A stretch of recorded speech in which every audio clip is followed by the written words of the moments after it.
Hello and welcome to Blade Learner. So what we have studied till now is third battle of Panipat and later Mughals की series में हमने Alamgir second तक देख लिया था कि कैसे आलमगीर सेकंड को असैसिनेट करके as a puppet ruler Imad ul Mulk Shahjahan third को थ्रोन पे बिठाते हैं, गद्दी पे बिठाते हैं with the help of Marathas. ना उसके बाद के लेटर मुगल्स की सीरीज़ में कौन कौन से शासक आए और उनके शासनकाल में क्या क्या घटनाएं हुई, उनको हम इस लेक्चर में पढ़कर ख़त्म करने वाले हैं। So without any further delay let's start the lecture. और जब शाहजहाँ थर्ड को गद्दी पे बिठाया जाता है तो Shah Jahan third was not the official descendant of Alamgir. Alamgir का जो ऑफिशियल डिसेंडेंट होता है, यानी कि जो ऑफिशियल प्रिंस होता है, वो शाहजहाँ थर्ड नहीं होता है, वो कोई और होता है। तो शाहजहाँ थर्ड कौन होते हैं? Here you can see the family tree of later Mughals. यहाँ औरंगज़ेब का जो पांचवा लड़का है काम बख्श, उसके क्लैन से बिलोंग करते हैं शाहजहाँ थर्ड। एंड जहंदर शाह के क्लैन से, यानी कि बहादुर शाह फर्स्ट के क्लैन से बिलोंग करते हैं कौन? आलमगीर सेकंड। तो आलमगीर सेकंड का जो लड़का होता है अली गौहर, जो जिसको कि बाद में शाह आलम टू के नाम से जाना गया, शाह आलम सेकंड के नाम से जाना गया क्योंकि इसकी उपाधि ली थी उसने। तो इसको डाउनसाइड करके इमादुल मुल्क शाहजहाँ थर्ड को as a puppet ruler throne पे बिठाते हैं, क्योंकि इसकी इमादुल मुल्क की शाह आलम सेकंड से बनती नहीं है। तो जब इसके फादर को असैसिनेट करा जाता है तो इसको भी खोजा जाता है कि हम इसको भी तुरंत ही मार दें, लेकिन ये समहाउ एस्केप कर जाता है दिल्ली से, अपनी जान बचाने में कामयाब हो जाता है और बाद में ये अगला शासक बनता है। सो लेटर मुगल्स की सीरीज़ में जो अगले शासक हमारे पास हैं वो है Shah Alam second. He was a son of Azizuddin और आलमगीर सेकंड। आलमगीर सेकंड जिसका नाम अजीज़ुद्दीन था, आलमगीर सेकंड तो उसका टाइटल था। तो उसका ये लड़का रह रहा होता है और ये ऑफिशियल डिसेंडेंट होता है, उसका ऑफिशियल प्रिंस होता है, लीगल प्रिंस होता है। लेकिन इसको डाउनसाइड करके इमादुल मुल्क शाहजहाँ थर्ड को puppet ruler as a puppet ruler throne पे बिठाते हैं। But after the death of his father in 1759, actually ये डेथ नहीं था, ये तो असैसिनेशन आप कह लें, असैसिनेशन ही था। So after the assassination of his father in 1759 he somehow manage to escape from Delhi. Delhi से ये एस्केप करने में कामयाब हो जाता है और इसके पास एक विज़न होता है, इसलिए आप कह सकते हैं कि he was a man with some calibre and organised a decent militia. बाद में ये एक डिसेंट मिलिट्री भी ऑर्गेनाइज करने में सफल होता है और इसके पास एक विज़न होता है कि भाई अभी मैं जो एस्केप कर रहा हूँ वो क्यों कर रहा हूँ। सो एक मोटिव इसके सामने होता है कि जो एस्केप मैं कर रहा हूँ, ये एस्केप करके what I will do is कि सबसे पहले मैं कुछ वेल्थ एक्यूमुलेट करूँगा और फिर मिलिट्री ऑर्गेनाइज करूँगा and then I will came back to avenge Imadul Mulk and फिर से मैं उसको हरा के अपनी सॉवरेनिटी इस्टेब्लिश करूँगा, मुगल एम्पायर बनूँगा, validated Mughal empire. So after escape from Delhi he focused on eastern Mughal provinces that is Bengal. तो दिल्ली से जब एस्केप किया इसने और इसने एस्केप ईस्ट वार्ड किया था अवध की तरफ, तो इसका सबसे मेन फोकस ऑफ अटेंशन जो था वो बंगाल था, क्योंकि बंगाल की जो स्ट्रक्चरिंग थी वो मुर्शीद कुली ख़ान ने इस तरीके से की थी कि ये तो फर्टाइल लैंड तो पहले था ही, लेकिन एक ट्रेड हब भी बन गया। इसका आप सीधा क्रेडिट अगर किसी को देना चाहें तो मुर्शीद कुली ख़ान को दे सकते हैं, उसकी एडमिनिस्ट्रेशन को दे सकते हैं, उसकी एडमिनिस्ट्रेटिव कैपेबिलिटीज़ को दे सकते हैं। तो ये एक ट्रेड हब बन गया था और one of the most prosperous Mughal province था ये अपने टाइम का। सो इसकी जो नज़र थी वो बंगाल पे थी कि वहाँ अगर मेरा होल्ड वहाँ पे हो गया, मेरी पकड़ अगर वहाँ मजबूत हो गई तो भारी मात्रा में धन भी मिल जाएगा और एक मिलिट्री भी ऑर्गेनाइज करने में मैं सफल हो जाऊँगा। So after the escape from Delhi, he focused on eastern Mughal provinces, that is Bengal, and in that way we can say that he was a man with some caliber and organized a decent militia। बाद में एक decent military organize करने में सफल भी होता है और उसको क्रेडिट भी दे सकते हैं कि थोड़ा बहुत जो मुगल आर्मी की मिलिट्री को रीस्ट्रक्चर करा वो इसी ने करा था, बाकियों ने तो कुछ भी नहीं करा, बैटल पे बैटल हारते गए। सो ये जब अवध की तरफ जाता है, एस्केप करता है, तो इसका मेन फोकस क्या होता है? बंगाल। और बंगाल में तब कौन राज कर रहा होता है? ऑफिशियली तो ईस्ट इंडिया कंपनी कर रहा होता है, लेकिन उसके बिहाफ पे मीर जाफ़र को नवाब बनाया जाता है बैटल ऑफ प्लासी होने के बाद। तो मीर जाफ़र से इसका क्लैश होता है, इसकी आर्मी का, उसको बंगाल वॉर्स बोलते हैं। बंगाल वॉर्स में छोटे छोटे बैटल्स आते हैं, बैटल ऑफ सिवान, पटना में जो बैटल हुए, और ये सिवान पटना उस समय बंगाल में ही थे। आज के समय में ये बिहार में है, लेकिन उस समय बंगाल में ही थे। और उस समय के बंगाल में आज का आप बिहार का इलाका देख लें, उड़ीसा का इलाका देख लें, झारखंड का इलाका देख लें, और जो बांग्लादेश का इलाका है वो भी उस समय इतना पूरा इलाका एक बंगाल प्रोविंस में आता है। तो आप सोच सकते हैं कितना बड़ा टेरिटोरियल लैंड था।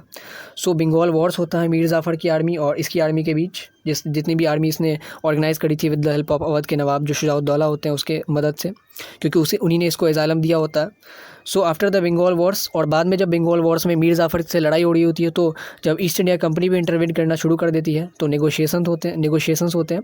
And then after the negotiations he retreated to Allahabad in 1761 में वो इलाहाबाद वापस आ जाता है अवध में, बंगाल वॉर्स के ख़त्म होने के बाद।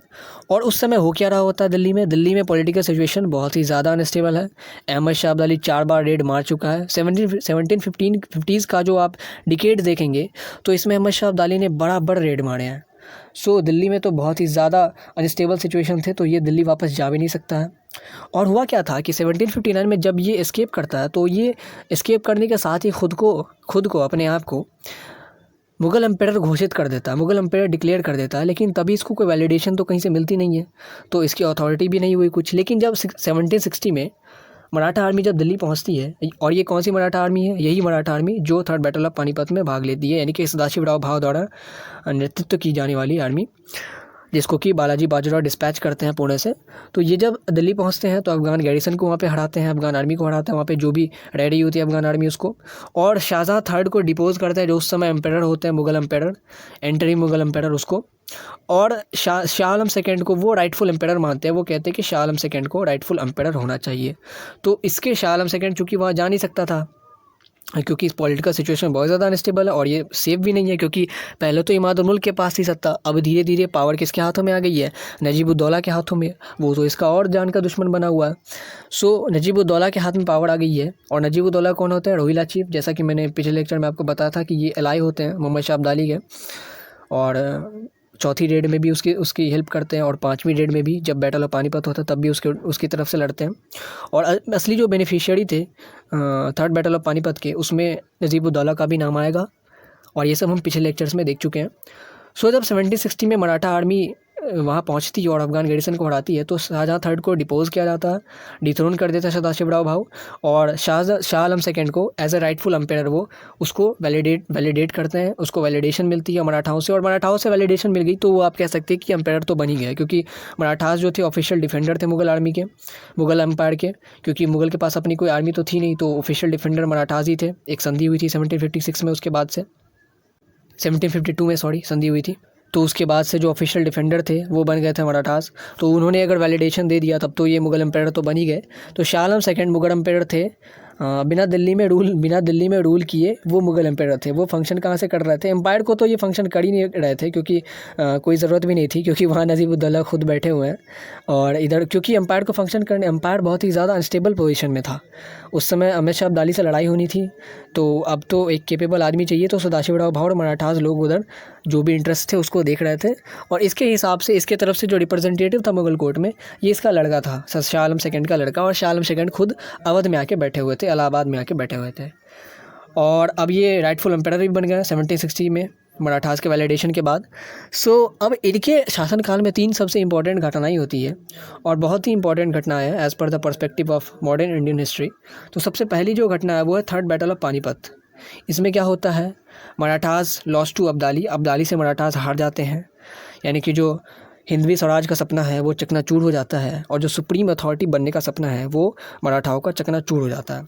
सो Marathas loss to Abdali, and Abdali ने भी बहुत ज़्यादा घाव सहे इस बैटल ऑफ पानीपत के दौरान, उसके भी बहुत ज़्यादा फाइनेंशियल लॉस उसको भी हुआ, और बाद में वहाँ उसके क्षेत्र में अफगानिस्तान में केओस की सिचुएशन आ गई, ताकि इसीलिए उसको जल्दी से जल्दी रिट्रीट करना पड़ा। सो जाते वक्त इसने, अहमद शाह अब्दाली ने, चूँकि अब तो मुग़ल एम्पायर पूरी तरह से दुर्रानी एम्पायर के सुज़रेनिटी में आ गया था, उसके सबमिशन में आ गया था, तो उसने शाह आलम को एम्पायर माना, शाह आलम को एम्पायर कंसिडर किया, शाह आलम को एम्पायर डिक्लेयर किया कि तुम ही यहाँ के एम्पायर हो, और जो मीर बख्शी रहेंगे वो नजीब-उद-दौला रहेंगे। लेकिन तब भी शाह आलम चूँकि दिल्ली में तो थे नहीं, थे इलाहाबाद में, तो असली पावर एक्सरसाइज कौन कर रहा, नजीब-उद-दौला कर रहा, और बहुत ही भारी मात्रा में करते हैं, बहुत ही लंबे टाइम तक करते हैं। नजीब-उद-दौला करते हैं, फिर उसके बाद उसका लड़का ज़बीता खान करता है, फिर ग़ुलाम कादिर करता है, उसका पोता नजीब-उद-दौला का, वो हम देखेंगे इस लेसन में। सो पहली घटना होती है थर्ड बैटल ऑफ पानीपत, इससे बहुत ही फैटल ब्लो पड़ता है मराठा इंपीरियलिज्म को। और जो सेकंड घटना है वो है बैटल ऑफ बक्सर। होता क्या है, ये जो नेगोशिएशन हो गया 1761 में, उसके बाद फिर से एक बैटल लड़ा जाता है, बैटल ऑफ बक्सर। इसमें क्या होता है, कंबाइंड आर्मी ऑफ शुजाउद्दौला जो कि अवध के नवाब होते हैं, मीर कासिम, अच्छा जो मीर जाफ़र था वो थोड़ा सा रेबेल करना शुरू कर देता है, जिसको कि एज ए पपेट बनाया था, एज ए पपेट रूलर उसको नवाब बनाया था ईस्ट इंडिया कंपनी ने। और यहाँ ईस्ट इंडिया कंपनी मतलब ब्रिटिश ईस्ट इंडिया कंपनी, क्योंकि बाकियों का अब नामो निशान ख़त्म हो चुका है। जो पोर्चुगीज़ कंपनी थी, फ्रेंच कंपनी थी, उस सब का नामो निशान अब तक ख़त्म हो चुका है। सो मीर कासिम को अब उसकी जगह नवाब बनाया जाता है, क्योंकि मीर जाफ़र बहुत ही ज़्यादा टेंट्रम करना शुरू कर देता है। तो एज अ पपेट रूलर फिर से अगेन मीर कासिम को बनाते हैं, लेकिन मीर कासिम भी बाद में रेबेल करना शुरू कर देता है, तो इसकी जान को भी फिर थ्रेट होता है। तो ये मीर कासिम भी वापस से शुजाउद्दौला के पास आ जाता है और अवध में, और फिर Shuja ud Daula with the help of Mir Qasim and Shah Alam second, इसके पास भी कुछ आर्मी रही होती है जो इसने ऑर्गेनाइज़ करी थी अपने एस्केप के बाद। सो इन तीनों की जो कंबाइन आर्मी थी वो पार्टिसिपेट करती है बैटल में against British East India company, और बैटल ऑफ बक्सर लड़ा जाता है 1764 में, 1764 में। हालांकि ये एक बहुत बड़ा टॉपिक है और हम इसे आगे आने वाली यूनिट में डिस्कस भी करेंगे, आगे आने वाले चैप्टर में डिस्कस भी करेंगे जब ब्रिटिश सुप्रीमेसी के बारे में हम पढ़ेंगे। सो यहाँ हम एक प्रिसाइज व्यू लेते हैं इसका कि वहाँ एक इन तीनों की कंबाइन आर्मी को हरा देते हैं Britishers, British East India company के जो आर्मी थी उससे इन तीनों की हार हो जाती है, इन तीनों की कंबाइन आर्मी की हार हो जाती है। और इस आर्मी को, ब्रिटिश ईस्ट इंडिया कंपनी की आर्मी को बहुत ही capable commander Hector Munro lead कर रहे थे, और उनके नेतृत्व में जो आर्मी होती है वो इन तीनों को हरा देती है। और बाद में इसका नतीजा क्या होता है कि शाह आलम सेकेंड को दीवानी राइट देने पड़ते हैं बंगाल, बिहार और उड़ीसा के, क्योंकि सुप्रीम अथॉरिटी तो वही थी, एम्पायर तो वही थे। जब वैलिडेशन मिल गया मुगलों का, मराठाओं का, तब तो एम्पायर तो वही हो गए, और चूँकि सुप्रीम अथॉरिटी वही है तो सारे राइट्स तो इशू करने का अधिकार उन्हीं को है। तो फोर्सफुली कंपनी उनसे दीवानी राइट्स ले लेती है। एंड दीवानी राइट्स क्या होते थे, रेवेन्यू कलेक्ट करने के राइट। आप सोचें कि रेवेन्यू कलेक्ट करने का जो राइट है, यानी कि किसी भी क्षेत्र का आपको टैक्स कलेक्ट करने का राइट दे दिया जाए, सो वो कितना बड़ा मात्रा में आप उससे रेवेन्यू जनरेट कर सकते हैं। तो दीवानी राइट्स फोर्सफुली कंपनी उनसे ले लेती है शाह आलम सेकेंड से। और किन किन क्षेत्रों की, बंगाल, बिहार, उड़ीसा, और ये बहुत बड़े क्षेत्र हैं। बंगाल में आज का बांग्लादेश भी आता है, बिहार, उड़ीसा, बिहार में बिहार, झारखंड दोनों आते हैं, एंड उड़ीसा। आप सोच सकते हैं कितनी बड़ी लैंड की आप दीवानी राइट्स ले रहे हैं, और इससे कितना भारी मात्रा में आप रेवेन्यू जनरेट करेंगे। और ये सब लिया गया with the compensation of, against the compensation of minimal, बहुत ही ज़्यादा कम पैसे हैं जितने का आप बेनिफिट ले रहे हैं, उस हिसाब से जो कंपनसेशन दिया गया शाह आलम को 2.6 मिलियन रुपीज़ का, यानी कि 26 लाख रुपीज़ एनुअली उनको प्रॉमिस किया गया कि इसके बदले में, ये जो दीवानी राइट्स हम ले रहे हैं आपसे, इसके बदले में हम आपको 26 लाख रुपये सालाना देंगे एज ए पेंशन या एज ए कंपनसेशन। सो ये बहुत ही कम मिनिमल अमाउंट था as compare to what they were getting at that time. जो उनको मिलने वाला था इन ये जो टैक्स कलेक्शन से उनको मिलने वाला था, उसके सामने ये बहुत ही मिनिमल अमाउंट था। लेकिन फिर भी चूँकि अब तो कोई चारा है नहीं शाह आलम के पास, कैप्चर तो कर लिए गए ब्रिटिशर्स के द्वारा, चूँकि लड़ाई में तो हार हो चुकी है। सो ये दीवानी राइट देने के बाद कंपनी उनको वर्चुअली इम्प्रिजन कर लेती है। और अब भी बैटल ऑफ पानीपत आप देखें, थर्ड बैटल ऑफ पानीपत हो चुका है। अब इनका थोड़ा सा मन करता है कि अब हम वापस दिल्ली जाएं, ठीक है, लेकिन वहाँ भी दिल्ली इनको जाने नहीं दिया जाता है कंपनी के द्वारा। कंपनी इनको इलाहाबाद फोर्ट में नज़रबंद कर लेती है, इनकी सारी गतिविधियों पर नज़र रखा जाता है, और एक्चुअली ये एक कैदी की तरह जीना शुरू कर देते हैं। कैदी की तरह ये जीते वहाँ पे, वर्चुअल प्रिजनर की तरह जीते हैं। So company virtually imprisoned him in Allahabad fort till 1771 तक इनको इम्प्रिजन करा जाता है, कैद में रखा जाता है, नज़रबंद करके रखा जाता है ब्रिटिश ईस्ट इंडिया कंपनी के द्वारा इलाहाबाद फोर्ट में, तब तक जब तक कि महादजी शिंदिया जो कि मराठा सरदार होते हैं वो इलाहाबाद आते नहीं हैं, इनको एस्केप करके ले नहीं जाते, इनको वापस ले नहीं जाते दिल्ली में, और इनको वापस रीइस्टैब्लिश करते नहीं है एज ए मुगल एम्पायर। तब तक ये इलाहाबाद फोर्ट में ही नज़रबंद रहते हैं। सो आप कह सकते हैं कि ये 12 साल तक दिल्ली से दूर रहा है, 12 साल तक ये दिल्ली से दूर रहा है, यानी कि 1759 में इन्होंने एस्केप किया था और 1771 तक ये दिल्ली से दूर रहते हैं। इसीलिए इतने ज़्यादा दिन तक एग्जाइल में रहने के कारण, निर्वासित रहने के कारण, इनको फ्यूजिटिव मुगल एम्पायर भी कहा गया, भगौड़ा मुगल एम्पायर भी कहा गया। तो ये एक ऑब्जेक्टिव क्वेश्चन के रूप में आता है कि फ्यूजिटिव मुगल एम्पायर किसको कहा गया, तो शाह आलम को कहा गया कि एम्पायर तो है लेकिन दिल्ली में ये रूल नहीं कर रहा। दिल्ली में रूल कौन कर रहा था उस समय? नजीब-उद-दौला। थर्ड बैटल ऑफ पानीपत हो चुका है, सारी पावर किसके हाथों में आ गई है? नजीब-उद-दौला के हाथों में। ऑफिशियल एम्पायर तो यही है, वो शाह आलम ही है, लेकिन पावर किसके हाथ में है? नजीब-उद-दौला के हाथ में। सो ये 12 सालों तक बाहर रहते हैं। तो एज ए मुगल एम्पायर ये अगर 12 सालों तक एग्जाइल में रह रहा है, तो इसीलिए इसको फ्यूजिटिव मुगल एम्पायर कहा गया। और जो तीसरी सबसे इम्पोर्टेंट घटना थी वो थी फेमीन ऑफ बंगाल। बंगाल में बहुत बड़ा अकाल आता है, मिसगाइडेड पॉलिसीज़ अंग्रेज़ों की जो होती है उसके कारण। और it was a massive catastrophe of 1770 में ये आता है। And that this catastrophe ended lives of millions of Indians, करोड़ों लोग मारे गए। आंकड़ा बताया जाता है कि कोई 1 से सवा करोड़ लोग मारे गए थे, और आंकड़े तो खैर मैनिपुलेटेड होते हैं तो हम विश्वास भी नहीं कर सकते। और उस टाइम के हिस्टोरियंस लिखा है, स्पेशली द ब्रिटिश हिस्टोरियंस, तो आप वैसे भी ऑथेंटिक नहीं मान सकते इन आंकड़ों को, लेकिन कहा जाता है कि 1 करोड़ से तो ऊपर जाने गई थी। और ये मिसगाइडेड पॉलिसीज़ का नतीजा था अंग्रेज़ों की, भारी मात्रा में उन्होंने एक्सप्लॉयटेशन जो की थी।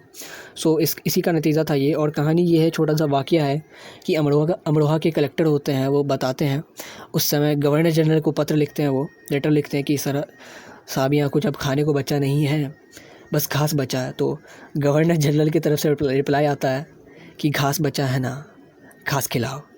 सो that kind of exploitation was going on. So आप समझ सकते हैं कि क्या स्थिति रही होगी।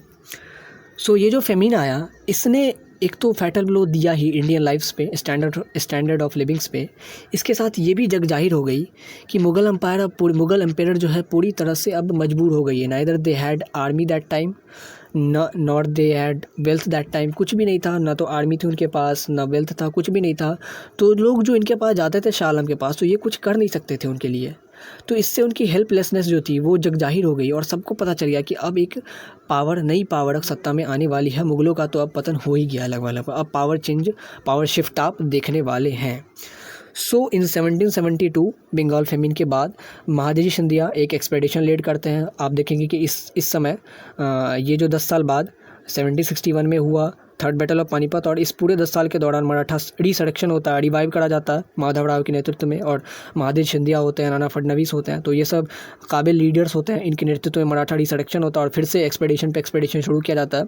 तो इसी कड़ी में महादजी सिंधिया इलाहाबाद पहुँचते हैं और शाह आलम को वहाँ से निकाल के ले जाते हैं और फिर से उनको रीस्टैब्लिश करते हैं as a Mughal empire Delhi में। सो आप देखें कि 12 साल बाद वो दिल्ली आते हैं एज ए मुग़ल एम्पायर। 12 साल तक वो एज ए मुग़ल एम्पायर बाहर ही था शाह आलम, और 12 साल बाद महादजी सिंधिया उसको लेके आता है वापस दिल्ली में, रीइंस्टेट करते हैं थ्रोन पे। And after ascending the throne सबसे पहला काम जो ये करता है शाह आलम, ये क्या करता है कि नजीब का जो लड़का होता है उस पर अटैक करता है, क्योंकि उस समय ये लोग बहुत ही ज़्यादा एक्सप्लॉइट कर चुके होते हैं, नजीब, उसका लड़का ज़ाबिता खान एंड उसके पोते गुलाम कादिर। तो इन सब के ऊपर अटैक करा जाता है, रोहिलखंड पे पूरा अटैक करा जाता है, रोहिलास के अगेंस्ट एक्सपेडिशन लीड किया जाता है। एंड इसकी जो फैमिली होती है ज़ाबिता खान की फैमिली, नजीबुद्दौला की फैमिली, उसको कैप्चर कर लिया जाता है फैमिली के साथ, इन दोनों को भी। और बाद में बहुत ही ज़्यादा ह्यूमिलिएशन इनकी फैमिली को और ज़ाबिता खान को दिया जाता है, क्योंकि इन्होंने ऐसा काम भी किया था, भारी मात्रा में एक्सप्लॉयटेशन किया था अपने इंटरेस्ट के लिए दिल्ली का। तो भारी मात्रा में इसको एक कह सकते हैं कि सेवर ह्यूमिलिएशन दिया गया मुग़लों के द्वारा with the help of Marathas. ये जो एक्सपेडिशन लीड किया जाता है रोहिलास के ख़िलाफ़, ये 1772-1773 के दौरान किया जाता है।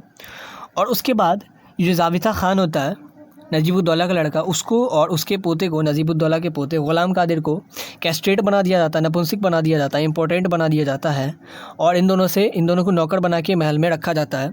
लेकिन बाद में जो गुलाम कादिर होता है ये बहुत ही फ्लैटर किस्म का आदमी होता है, बहुत ही चापलूस किस्म का आदमी होता है। तो ये क्या करता है, धीरे धीरे 1787 में आप देखेंगे कि ये मना के शाह आलम सेकंड को एडुलेशन में अपनी चापलूसी के इन्फ्लुएंस में लाके खुद को मीर बख्शी बनवा लेता है, कि मीर बख्शी खुद को अपॉइंट करवा लेता है। मीर बख्शी यानी कि जो मिलिट्री अफेयर्स का जो हेड होता था वो मीर बख्शी। तो वो खुद को जब मिलिट्री अफेयर्स का हेड मीर बख्शी बनवा लिया उसने खुद को, उसके बाद ये थोड़ा सा पावरफुल हो गया। और बाद में ये 1788 में आप देखेंगे कि अपनी सॉवरेनिटी स्थापित करने के लिए ये अली गौहर को, यानी कि शाह आलम सेकंड, उसको ब्लाइंड कर देता है और उसको डिपोज भी कर देता है, उसको सत्ता से हटा भी देता है, गद्दी से हटा भी देता है, और उसको अंधा भी कर देता है, रूथलेसली ब्लाइंड कर देता है उसको 1788 में, अगस्त 78 में। और रॉयल पैलेस पे अपना कब्ज़ा कर लेता है, मुग़ल गद्दी पे अपना कब्ज़ा कर लेता है। लेकिन ये ज़्यादा दिनों तक चलता नहीं है कि गुलाम कादिर को बाद में फिर 2 महीने बाद अगस्त में ये तो होता है, इसको ब्लाइंड करते हैं अगस्त में गुलाम कादिर अली गौहर को ब्लाइंड करता है और डिपोज करता है। लेकिन बाद में फिर अक्टूबर में महादजी सिंधिया फिर से आते हैं और शाह आलम सेकंड को फिर से बिठाया जाता है। आफ्टर किलिंग गुलाम कादिर को हंट डाउन करने के बाद महादजी सिंधिया फिर से शाह आलम सेकंड को बिठाते हैं, अंधे शाह आलम सेकंड को। इसीलिए इसको ब्लाइंडेड एम्पायर भी कहा गया, that is why he was also referred as blinded empire, क्योंकि ये तो अंधा था उस समय। ब्लाइंड तो गुलाम कादिर ने पहले ही कर दिया था, लेकिन फिर बाद में महादजी सिंधिया जब आते हैं तो इसको गद्दी पे बिठाते हैं, इसलिए इसको ब्लाइंडेड एम्पायर भी इसको कहा गया, फ्यूजिटिव एम्पायर भी इसको कहा गया। तो ये 2 उपाधियाँ इसको मिली हैं एज ए हिस्टोरियंस के द्वारा, कॉमन पीपल्स के द्वारा।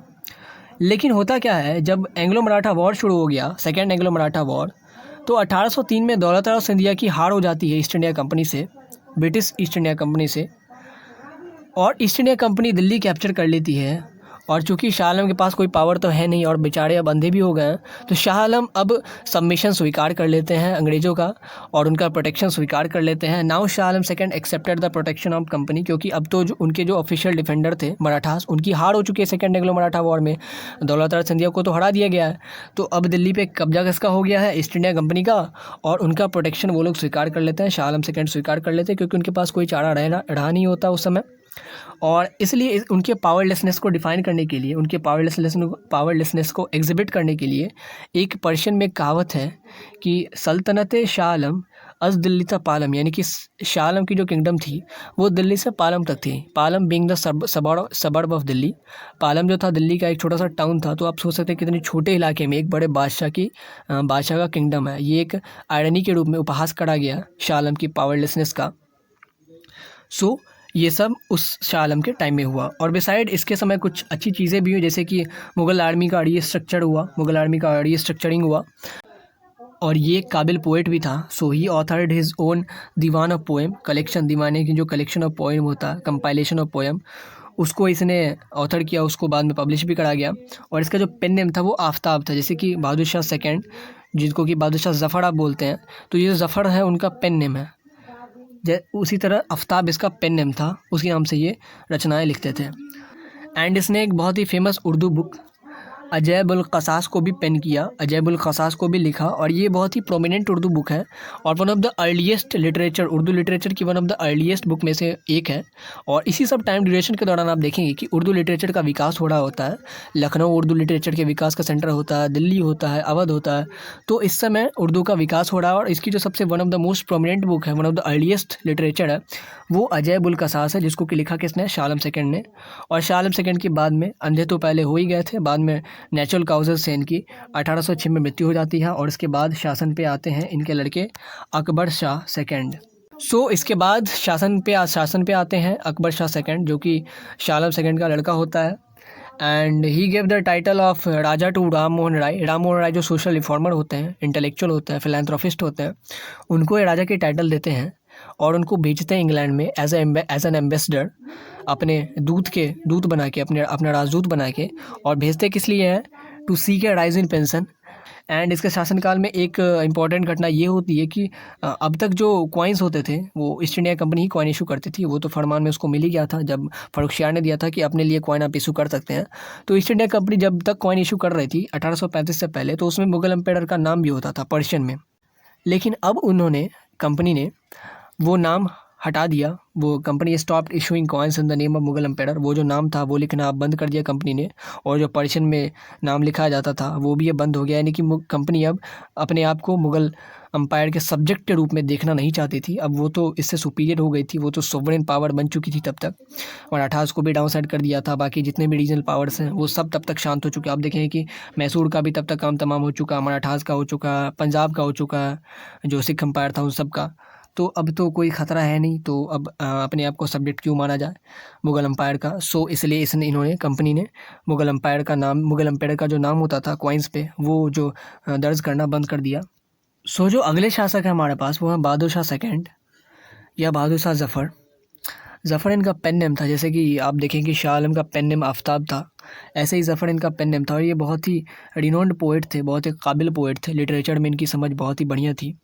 एडमिनिस्ट्रेशन तो आप कह सकते हैं कि अब करने की कोई ज़रूरत थी ही नहीं, क्योंकि इनके पास अब कोई पावर है ही नहीं एक्सरसाइज करने के लिए।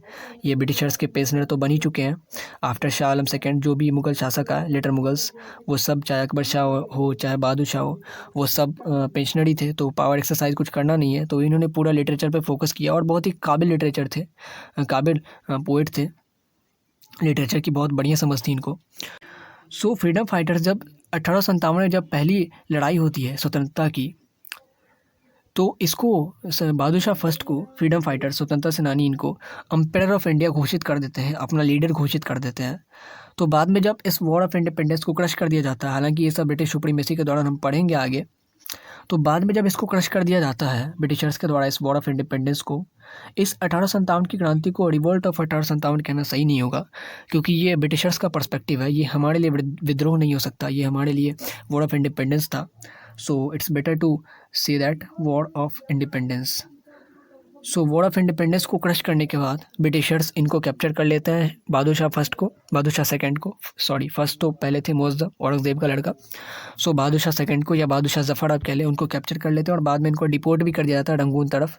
और इस पर एक उनका शेर भी है कि 2 गज़ ज़मीं भी ना मिली कुएं यार में, कि इनकी दिल इच्छा थी कि मुझे जो है अपनी सरज़मीं पर दफनाया जाए, लेकिन ऐसा हो नहीं सकता है और इनको रंगून में ही दफनाया जाता है जब इनकी डेथ होती है तो।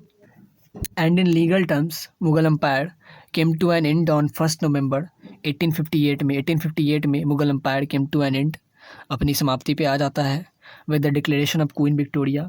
अब चूँकि आप देखेंगे कि इतने समय तक 1857 तक ये जो कंपनी थी वो रूल कर रही थी इंडिया पे, यानी कि जो कंपनी थी, जो ईस्ट इंडिया कंपनी थी वो रूल कर रही थी। लेकिन अब इसके बाद ये जो इंडियन रूल है, कॉलोनियल रूल, उसको अब क्रोन यानी कि ब्रिटिश क्रोन उसको टेक ओवर कर लेता है और क्वीन विक्टोरिया सुप्रीम अथॉरिटी बन जाती है इंडिया की। तो मुग़ल एम्पायर की जो टर्म था, मुग़ल एम्पायर का जो टर्म था, ये जो लीगल टर्म था, मुग़ल एम्पायर तो अब रहे ही नहीं कोई, बहादुर शाह सेकंड के बाद, बहादुर शाह ज़फ़र के बाद।